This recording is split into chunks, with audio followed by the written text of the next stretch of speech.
Mes chers amis, mes enfants, comme il est difficile d'entrer dans le royaume de Dieu. Il est plus facile à un chameau de passer par le trou d'une aiguille qu'à un riche d'entrer dans le royaume de Dieu. Je ne vous explique pas la tête des disciples. Alors là, ils sont complètement anéantis. Comment un chameau peut-il entrer par le trou d'une aiguille ? Impossible. Et Jésus dit pourtant, c'est plus facile au chameau d'entrer dans le trou de l'aiguille qu'à un riche d'entrer dans le royaume de Dieu. C'est pour dire que les riches ne peuvent pas entrer dans le royaume de Dieu. Alors vous imaginez la tête des disciples. Seigneur, nous avons tout quitté pour te suivre et nous ne pourrons même pas aller dans le royaume de Dieu. Et bien sûr, Jésus répond, pour les hommes c'est impossible, vous ne pouvez pas. Mais pour Dieu, tout est possible. Alors est-ce que Jésus fait la chasse aux riches ? Est-ce qu'il les exclut d'office ? Vous avez un compte en banque bien rempli, c'est fini pour vous, pas de place pour vous. Est-ce cela que Jésus veut nous dire ? Non, mes chers amis, c'est pas tant l'épaisseur du compte en banque que vous avez qui pose problème pour Jésus. C'est la manière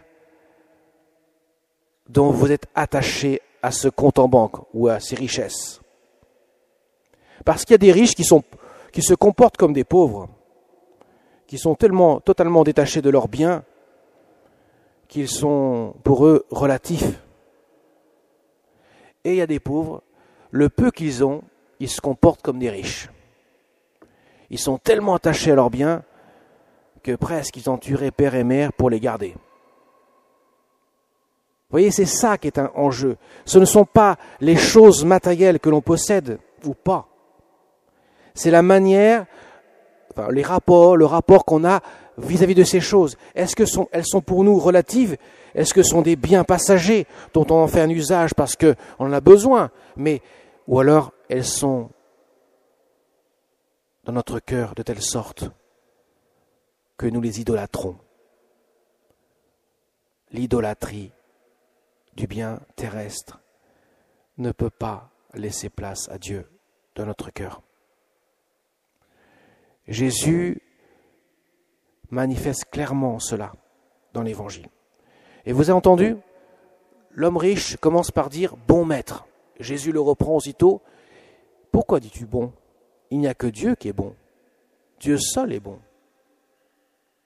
Ça veut dire, si tu dis bon maître, tu reconnais que je suis Dieu. Si tu reconnais que je suis Dieu, ce que je vais te dire après, il n'y aura pas de problème, tu vas l'appliquer sans aucun scrupule. Tu vas pouvoir te détacher de tes biens sans arrière-pensée. Mais vous avez remarqué la question suivante. Maître, c'est plutôt l'affirmation de l'homme riche. Il dit plus bon maître, il dit maître. Tout cela, je l'observais. Et Jésus lui dit, une seule chose te manque. Ce qui verrouille ton cœur. Ton cœur est prisonnier. Tu es un esclave. C'est pas toi qui domine l'argent, c'est l'argent qui te domine. Ton cœur est fermé. Et qu'est-ce qui se passe ? Eh bien, l'homme, il part triste, car son cœur réclame un bien infini, qu'est l'amour de Dieu, le règne de Dieu, et il ne se contente que de biens finis, des biens terrestres, qui un jour partiront en fumée. Il est triste. Il aurait fait l'inverse. Il aurait fait ce que Jésus lui demande de faire. Il serait dans la joie. Parce que l'amour de Dieu donne la joie dans le cœur et non pas la tristesse dont il est tant accablé. Son cœur est donc fermé et Jésus ne peut rien pour lui. Et pourtant, c'est Dieu qui lui parle. Mais il n'a pas reconnu la parole de Dieu.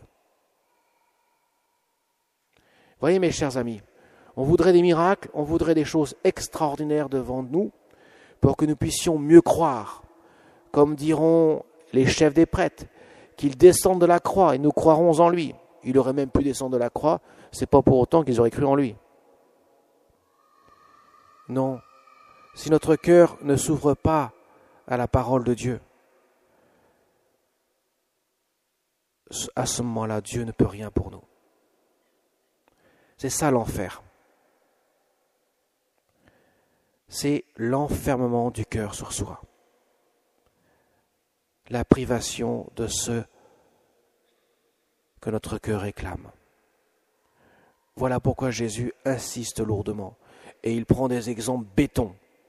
Plus facile à un chameau de passer pour le trou d'une aiguille qu'un riche d'entrer dans le royaume de Dieu. Pour provoquer un espèce d'électrochoc. Pour se dire, mes amis, si vous avez votre cœur, vous aurez beau... Et il n'insiste pas seulement sur les biens matériels, même sur les affections humaines. Vous aurez quitté à cause de moi une maison, d'accord, des frères, des sœurs, un père, une mère, des enfants. Eh bien, sachez, si vous l'avez fait à cause de moi, vous en recevrez au centuple dès ici-bas. Mais avec des persécutions. Ça, Jésus n'en fait pas mystère. Mais à ce moment-là, votre cœur sera dans la joie. Comme Jésus le dit dans les Béatitudes, « Heureux serez-vous si l'on vous insulte, si l'on vous persécute, et si l'on dit faussement toutes sortes de mal de vous. À cause de moi, réjouissez-vous. Soyez dans l'allégresse, car votre récompense est déjà grande dans les cieux. » Alors demandons au Seigneur, avec l'intercession de notre âme du rosaire, que nous avons fêté plus particulièrement hier dans la 101e apparition de la dernière apparition à Fatima, le 13 mai 1917, où elle s'est révélée, la Vierge Marie, comme Notre-Dame du Rosaire, sous ce vocable-là. Demandons-lui son intercession, pour que nous puissions, nous aussi, à la parole de Dieu, ouvrir notre cœur et laisser le Seigneur nous enseigner. Amen.